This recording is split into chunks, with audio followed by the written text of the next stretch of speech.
So if you've been involved with the stock market for a while, then you know that it takes a good understanding of not only the markets, but of human emotion as well. However, that's kind of easier said than done, especially when you think about work, family, school, and all of the other responsibilities that we have. Finding consistent candidates to trade can be very challenging. So in this video, I'm going to break down some of the tips and strategies to help you find the next big move, no matter what season of life you're in. Coming right up.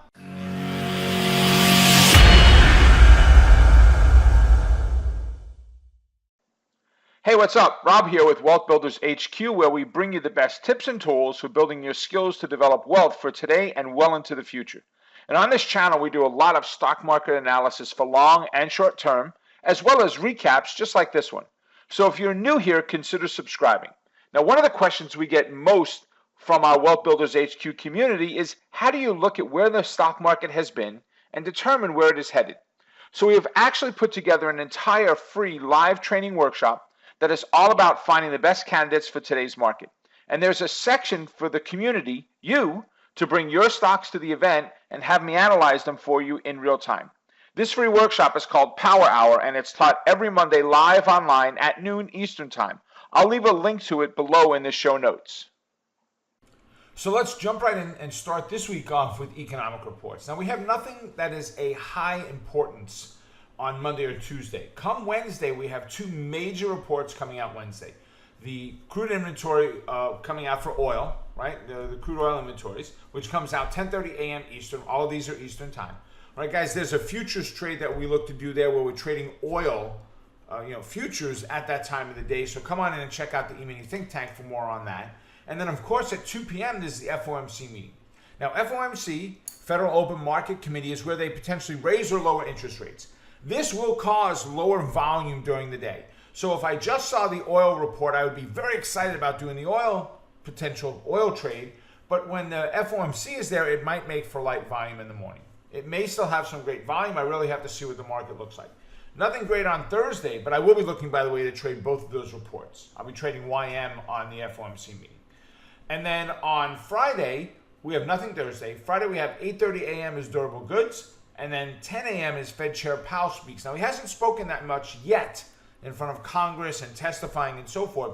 So there's still some uncertainty of what he's going to say and how he says it. Those are types of things that could potentially drive the market. So with that, let's go ahead next and take a look at our upcoming earnings. All right, so what do we have here? So we've got August 20th is EL. The 21st, we've got a couple of them, all big companies. The 22nd, my birthday, is Lowe's and Target. And then on the 23rd is Alibaba. Big one of the week is definitely Alibaba. There's, again, an earnings report report trade that we've developed, designed, structured as a group in the E-mini Think Tank workshop that we do on Monday nights that we will be trading this. Guys, if you traded this system this year, you just one contract, meaning you needed $500 in order to do this trade, you would have made thousands of dollars just doing one contract on just a handful of stocks with just $500 every time you did it. So we're going to be looking to do that. But Baba, great potential as an earnings announcement type company, right, for us. Okay, great. So let's go ahead and let's jump into the movers and shakers of last week. And we'll start off by talking about what's going on first with the S&P 500, right? Maybe a little bit too zoomed in there. Let's see. All right, so we'll go here. So when we look at the S&P, let's get to a daily chart. There we go. So you can see the overall bullish trending pattern we have in there. Some nice rise in there. We have a Fibot line in the center, right, which is something that I've developed for Fibonacci's, for trends, for channels. They work great.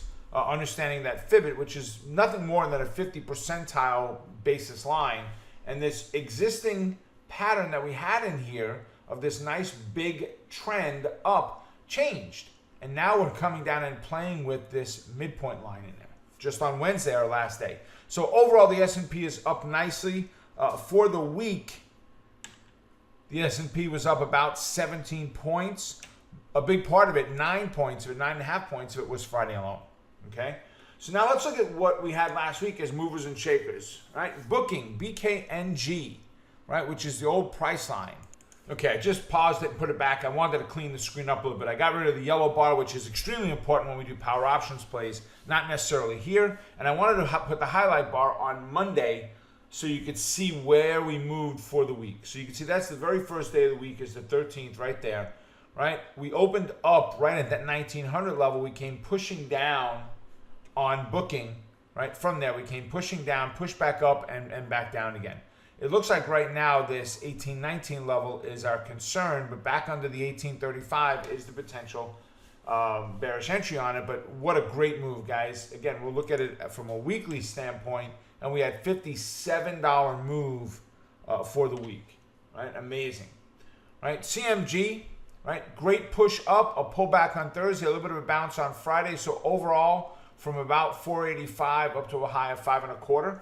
So 40 bucks ish for the week, right? Google just fell out of graces, right? From Monday was okay, flat day. Tuesday, nice move up, and Wednesday, Thursday, Friday. Now the market came back on Thursday and Friday. Google could not hold its own, right? Then we have Netflix. NFLX looks just like Google, with the exception that Google was a bullish candidate and now has moved into a neutral bias, and Netflix was a bearish candidate and has moved further bearish, which is awesome. Just what we were looking for, right? And then Tesla, it's just all it takes is Elon to just just open his mouth a little bit sometimes, and the market just falls out of graces for them for sure.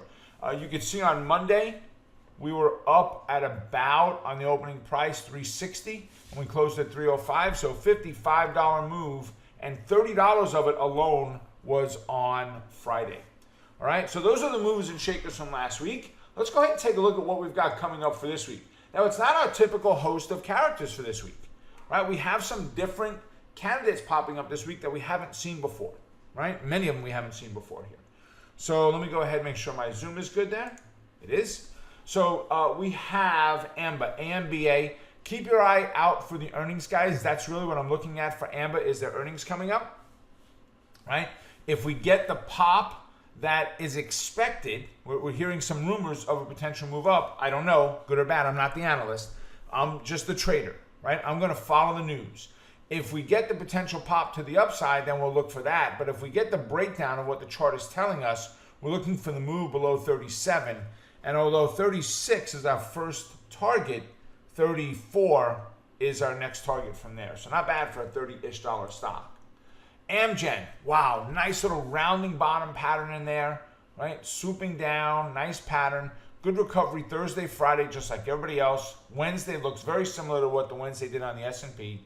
So we're looking at a push up to about that 200, 201 level is our next upside target. Now, big airplane, Boeing. I like Boeing a lot as a company, right? I think they're a great facility. I need them to get a little bit higher, and I need the 8 moving average to start climbing up again, right? So we did get some wonderful recovery from this 330 level. We're not quite there yet, but if we can get above that 55 EMA, which is at about 347, let's call it, there's the potential entry bullish with 352 as my short-term just day trade type trade. And we move about $7.20 a day here. So I think we've got some potential to go from that 347 to 352. We can do that in just one day. All right, then we have Valero. Now, energy pulled back a little bit. I was out of town for vacation, came back into town, and I see gas prices have dropped a little bit in some of our local gas stations. Some have stayed the same, others have gone up, but you're seeing, look at Valero, price of oil has come down a bit, right, as a commodity as well. So that 110 is our next target, guys. We break that 110 level, and it looks like 105 is where we're going. Lots of congestion down there between 104.94 and about 106. So I'd be targeting right about that 106-ish area for the market, all right? So guys, keep your eyes open. One other thing that I want to mention here is very soon, over the next coming weeks, probably over the next week, you're going to start hearing us announcing a free workshop that we're going to be teaching called So You Want to Be a Trader. And guys, I have interviewed hundreds of students in the last couple of months. Not all of them, because we have tens of thousands of students. But I've interviewed hundreds of students in the last couple of months trying to find out where they are, where they need to be in the marketplace, what their strengths were, what their weaknesses were, and just some of the basic understanding of options and how to use them properly. So even if you're an experienced options trader, I promise you, you will get a tremendous amount out of this free workshop that we'll be teaching. So keep your eyes open for it, guys. When you go to our members page and just go into that area, you'll see a banner will float up there that says, so you want to be a trader? Click on that and go ahead and register for it. We'll probably put on 2 classes for it, is what I'm thinking. Possibly 3, but 2 for sure. But don't miss out on that, all right? Awesome. I hope this update was helpful, and I would love to hear your feedback in the comments below. And actually, if you want more insights like this, you could just go over to wealthbuildershq.com. I'll post a link to it below.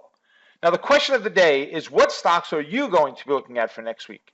Go ahead and let me know in the comments section below. So thank you for checking out this video. Subscribe and ring the bell if you haven't done so yet. And until next time, Wealth Builders HQ is bringing you the best tips and tools for building sustainable wealth in the stock market. Keep crushing it, and we'll talk soon.